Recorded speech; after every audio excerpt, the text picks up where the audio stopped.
Greetings and salutations, everyone. Welcome to another edition of Recipe Redemption. And today we're going to be continuing our exploration of potent potables with vodka.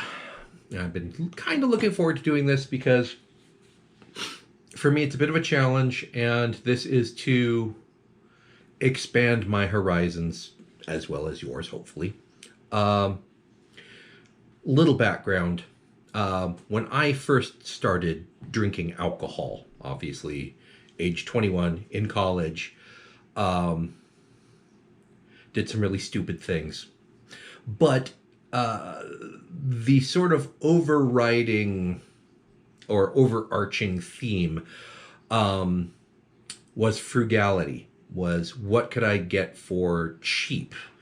And so my experience with alcohol started off kind of at the low end, and everything tasted, frankly, pretty gross. So if I was going to drink anything in terms of hard alcohol, well, actually in terms of beer and wine as well, it was going to be inexpensive stuff, bottom shelf.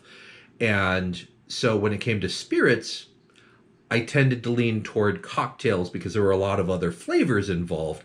So it wasn't just, plain old rot gut tequila or, big plastic jugs of Stoli vodka, those sorts of things where, they're going to have a lot of off flavors. And for a long time, that's what I thought booze tasted like. All of these different alcohols, vodka tasted a little bit like kerosene, and nail polish remover had that acetone flavor to it and was good for cuts and bruises and curing fence posts, but not so much for drinking. And if you had to have vodka, it better have a whole lot of tomato juice or fruit juices, or just fruit in general, a lot of Spodey back in college. Yeah. So generally speaking, it wasn't really until my 30s. I didn't really do a whole lot of drinking in the Navy for that very reason, because, they are, 21-year-old kids who are, a lot of them were on a bit of a limited budget because they were, E1 through E3. So they didn't have a whole lot of money. They were buying the really cheap stuff. And that's what everyone around me was drinking. And so I was like, no, thank you. And it really wasn't until my 30s when I began slowly to be introduced to some of the better stuff, and I had a budget where I could actually afford to try some of the better stuff, that I realized, oh, this actually has flavor. Interesting. So that being said, vodka has been kind of the outlier. Everything else I've tried, real honest to goodness sipping tequilas, the really nice reposados that, it tastes like cognac. The gins that don't just taste like, bathroom cleaner, Pine Sol. They actually have fruit and floral notes to them, and it's not so much on the juniper pine spectrum. There's a little there. It's it's gin, but doesn't have to be just, grab you by the short and curlies. But vodka, I've always had this view that vodka is supposed to be this ultra pure, multiple distillations, filtered everything you can to remove everything but just the clean, pure alcohol. And so the idea that I had was that vodka was supposed to taste like nothing. And if you successfully taste like nothing, then what separates, a $15 or $20 bottle of vodka from a $40, $50, or $100 bottle of vodka, if they're both supposed to taste like nothing? I don't know. So here we go. We're going to try some today and see if I can tell the difference between them. And again, this is entirely subjective. This is my experience of the vodka, with my crap sense of smell and the taste buds that were shot off in the war. We're going to see if I can actually discern the difference between these vodkas that I have. Now, first off that I have is this bottle of Vodka of the Gods. My friend Kevin brought this over. And I can't remember why he brought us a whole bottle of it, but I think he had like he somehow ended up buying like a 2-pack, or something, and so he gave us one. It is definitely a budget brand. It is, however, not necessarily cheaply made. So we're going to start off with this as I talk about vodka in general, and I'm going to be pouring myself a very scant amount because I am at home sitting here and drinking by myself. And I want to stress that I do not have a problem, and I don't want to develop one. So I'm pouring just enough for me to taste of each of these. Now, Vodka of the Gods, I think this is I want to say this is right there, Trader Joe's. It's a Trader Joe's brand. So right there, that tells you that this is mid-range. It is a better quality, but still budget brand of vodka. Now, we can talk about vodka. Generally speaking, vodka is a neutral spirit, often grain, but not necessarily like the Russian and Eastern European vodkas can often use potato as its base starch. Others use grains, but the whole thing about it is that they are fermented without malting them any. They're just ground up, add yeast, let ferment, and then strain off and distill, and that's it. So no added flavors to them, nothing that will develop the flavor, not aged, so they don't go into a barrel, because I would definitely change the color and the flavor and the aroma. It gets all of that stuff from the barrel. So it's supposed to be clean, pure, and it's supposed to be served cold. I've refrigerated these. I have not frozen them. There's kind of a balancing act. Cold things don't... their flavors don't express as readily because they're cold, because they the volatile compounds that you would detect as an aroma aren't released when they're really, really cold. However, vodka aficionados say that if you serve vodka room temperature, it might be too much. You might actually get such strong aromas that some of the more subtle ones will actually be covered up. So I've refrigerated this. I'm going to say good enough. I didn't have the time or the patience to actually freeze these for overnight. So we're going to start off with Vodka of the Gods. Yeah, very clean. There's a slight sweet aroma to vodkas, but there's not a whole lot else. Now you can tell right away, based on my experience, that this is sort of a mid-range vodka, because, like I said, it doesn't smell like you're using it to strip paint. Okay.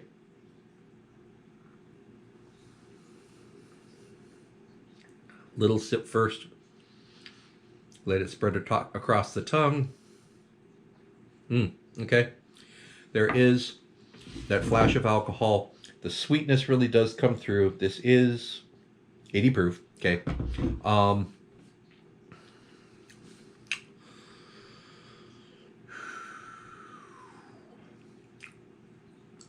There's not a whole lot of a burn to it.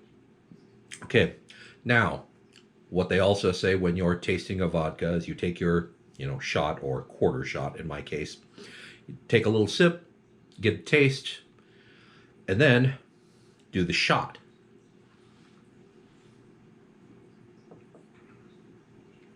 And see if that gives you a different experience. And it does.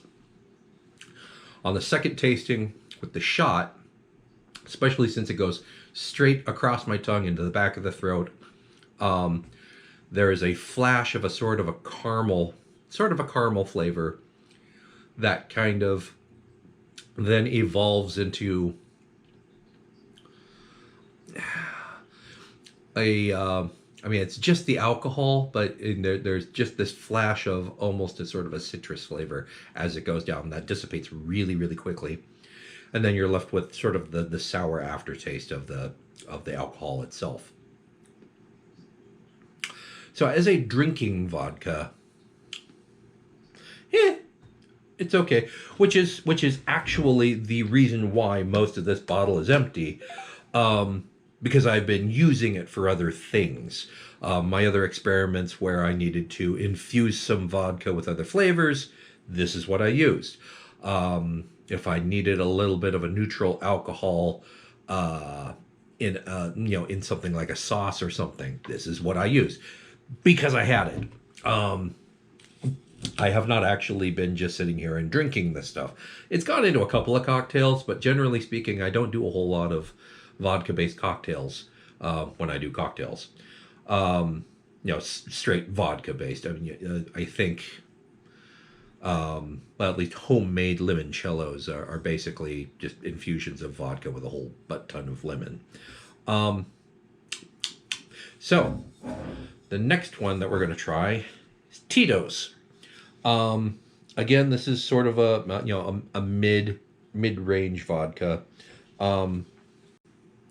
I think it's just it is just the light coming through the label. It looked like this actually had a little bit of color to it, which was a bit unusual for a vodka.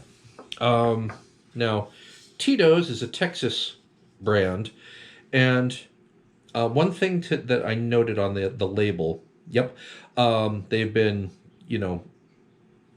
they've been making vodka for, like 30 years now, and they say they still take the heart of the run, the nectar. So, to explain, in the distillation process, you're boiling your whatever you've fermented. And because water and alcohol boil at different temperatures, as you heat it up, if you're careful about it, under careful handling, under the right conditions, the alcohol, because it has a lower boiling point, boils off first. And so you collect all of the steam that's coming off of the top of your still and condense it using, you have a cooling water jacket or something going through these heat exchange coils. You condense it, collect it, and you collect the alcohol at the other end, and it leaves the water behind. Now, in the fermentation process, because there is never a 100% guarantee that your fermentation batch is not going to be contaminated with one or two cells of the wrong kind of microbes. This stuff still happens. There's contact with the air when they're transferring from one containment to another into the still or into the fermentation tons. And so what can end up happening is other species of microbes get in there, start producing something other than ethanol. Methanol, isopropyl alcohol, acetone, sometimes acetic acid if acetobacter gets in there, all sorts of other stuff that also boils at a lower temperature than water. But what ends up happening is because of their chemical makeup, they actually boil at slightly lower than ethanol does, or sometimes slightly higher than ethanol does.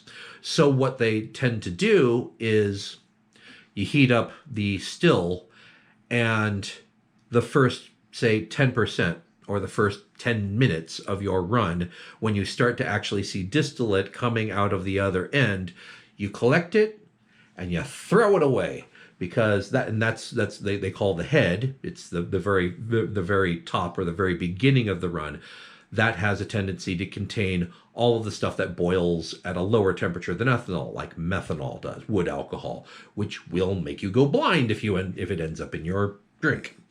And then as they get toward the end and they monitor this by the temperature, the boiling temperature in the still, once it starts getting up towards 212 degrees Fahrenheit, most of your alcohol has boiled off, and you start collecting the distillate, or portions of the distillate at that point, and test it to see how much of that heavier stuff that is also not ethanol starts coming through, and you throw that stuff away. So the heads and the tails you get rid of, and the good stuff is what you keep. And if you want to be safe, you then take that good stuff, you throw it back into another still, and you do it all over again, throwing out a little bit at the heads and tails so that you get pure ethanol at the end. So that's what they're talking about there. They only take the heart of the run. I'm going to actually rinse this out a little bit. Waste not, want not. Ooh, that tastes horrible. Okay, so Tito's.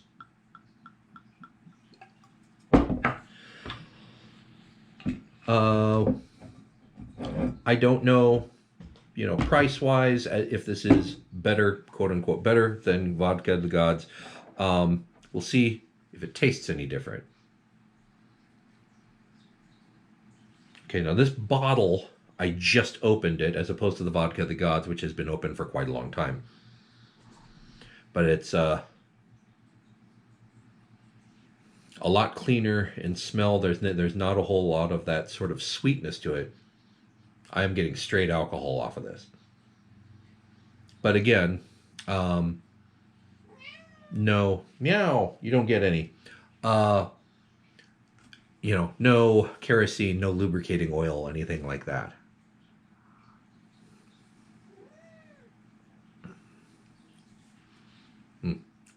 Okay. A little bit less sweet than the Vodka of the Gods. A little, the actual alcohol hits my tongue again. And then there's an aftertaste that's a little hard to describe.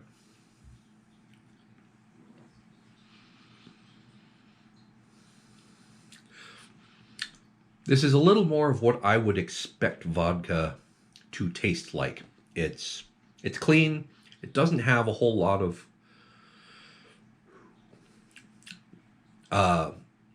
finish or aftertaste or anything. It's straight alcohol to me. Again, not a whole lot of burn. This is still, almost all vodkas are about 80 proof. 40% alcohol. Certified gluten-free. Not like gluten actually transfers over in the distillation process, so all vodkas are gluten-free, but whatever. Okay, now the shot.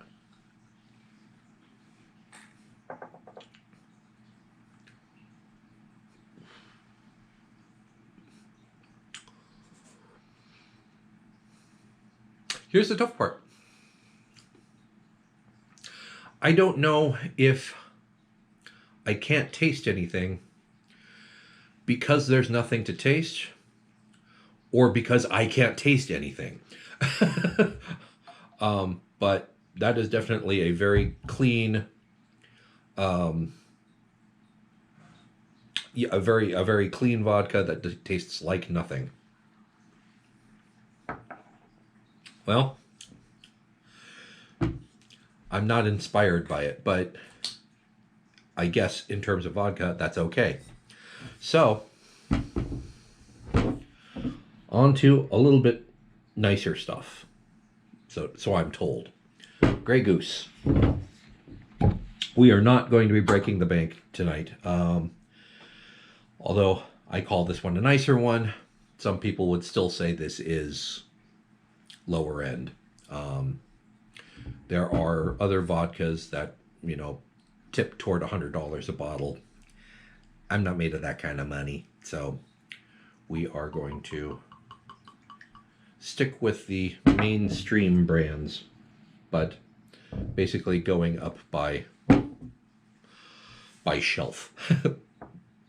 This was a little bit more expensive, a little bit more highly reviewed, I guess. Grey Goose is fairly popular. It is a French import. Let's see if they say distilled from French wheat. So this is a wheat, not a potato or something like that. Made with spring water from Gensac-la-Palue that is filtered through limestone. Oh, it is fancy. Okay. Interesting. Again, I just opened this bottle, so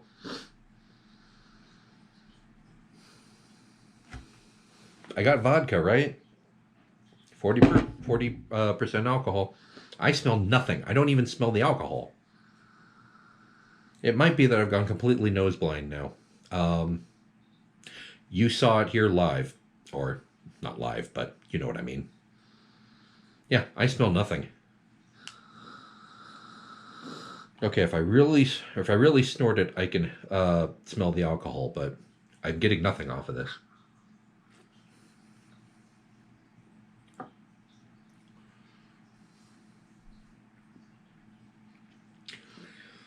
There's just this odd feeling of,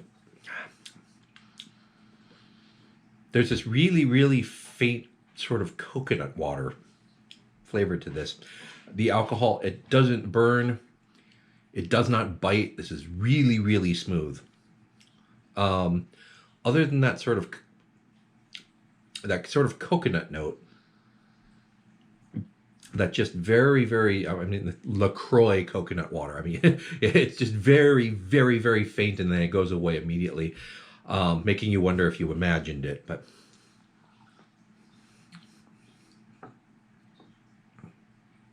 that almost went down my windpipe. That would have been unpleasant. Ooh. Very, very smooth. No burn whatsoever. Even just that hint of the coconut is gone, and it's just really, really clean, really smooth, really pure. I'm sure for vodka aficionados, that's an excellent experience that I just had, because I taste nothing, and I don't know if possibly that coconut note was something trapped in the head of the bottle that was released when I opened it, but is not really a feature of the vodka, because when I took the shot, there was none of that there. That went down really easily, and maybe it's because 3/4 of a full shot of vodka in, my throat is numb and I just don't feel it anymore. That's possible, but there's one more vodka that I need to try tonight, and it's kind of the reason why I did this video, because on our trip to France, we brought home, and I don't know if you can actually see this through the bottle. Oh, there we go. This is mirror image. There we go. Veuve Capet. It is also French. But one thing that they've done that's really, really interesting. So vodkas, they're neutral spirits. They're typically with grains or other starchy ingredients. This is a vodka that they made by distilling Chardonnay grapes. I'm going to rinse this out. And I am told,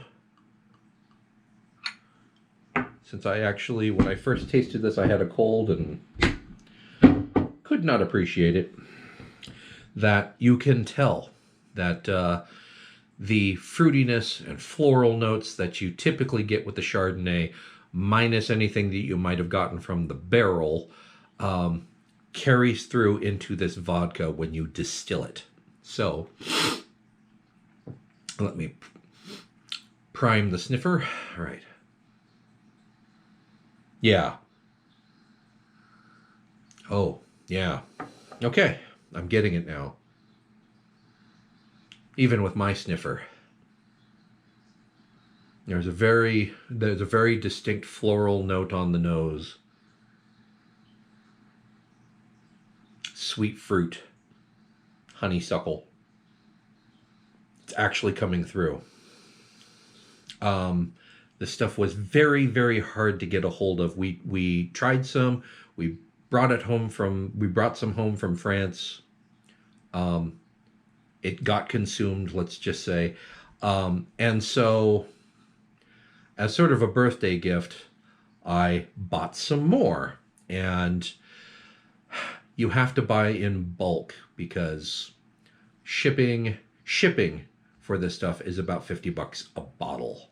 But if you buy in bulk, they can pack them together, and it brings the price down. So overall, this is about a $60 bottle of vodka.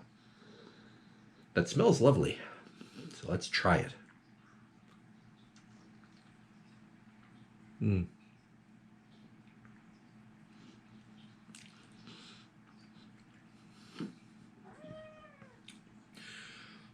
Yeah, fruity floral flavors. That was hard to say. I've had some vodka.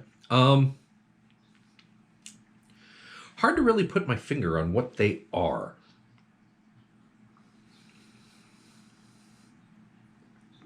Because it is vodka, it is 80 proof.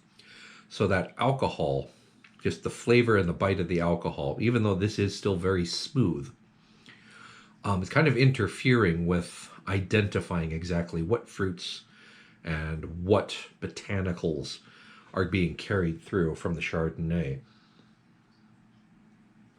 One more little sip. I mean, I want to say summer fruits, melon, um, nothing really sweet, nothing like stone fruits or anything like that. Just generally fruity, which I know is so helpful as a tasting note. It tastes fruity. It tastes like stuff. But let's try the shot, quote unquote. Down the back of the throat. Really smooth. No burn from the alcohol. It it sort of evolves into this flavor that I can sort of say is like cantaloupe, but it's of the vodkas that I've tried here. It has sort of paradoxically the most flavor, even though it's a vodka and vodkas aren't supposed to taste like anything, but yet they do. Um, that is actually, ooh, excuse me, that is actually some delightful stuff. Um, so, what do you think? Do I have any vodka drinkers out there? Um, are there things that I should try to improve my experience of drinking vodka straight? Um, and if not, how should I use these? Is something like the Vivka um, lost if I do a vodka martini or something? Are the subtle flavors of this, absolutely covered up by anything else that you might add to it? Um, should I have I guess, a cheaper, um, less sophisticated, if that's the word, vodka for cocktails? I assume so. But what do you recommend? Leave your comments down below, and as always, comment, like, subscribe, all that stuff, and tell me if you actually taste vodkas, or drink them on the regular. What do you recommend that I do with them? Or how should I experience them is more to the point. Do you think that I really should have frozen these specifically? They don't actually freeze. Um, You know, in your typical residential freezer, it doesn't get cold enough to actually solidify these, but it gets them super, super cold, and that is the way they're supposed to be appreciated. I don't do that, but let me know if you think that's absolutely necessary. Should I have had any sort of accompaniments here to kind of clean my palate or prepare me for the flavors? What should I have done? So let me know. And as always, thank you for watching. And I'll see you next time here on Recipe Redemption. Oh, and if you want to see more of these Potent Potables videos, let me know what I should try next. So, until next time, thanks for watching. Bye.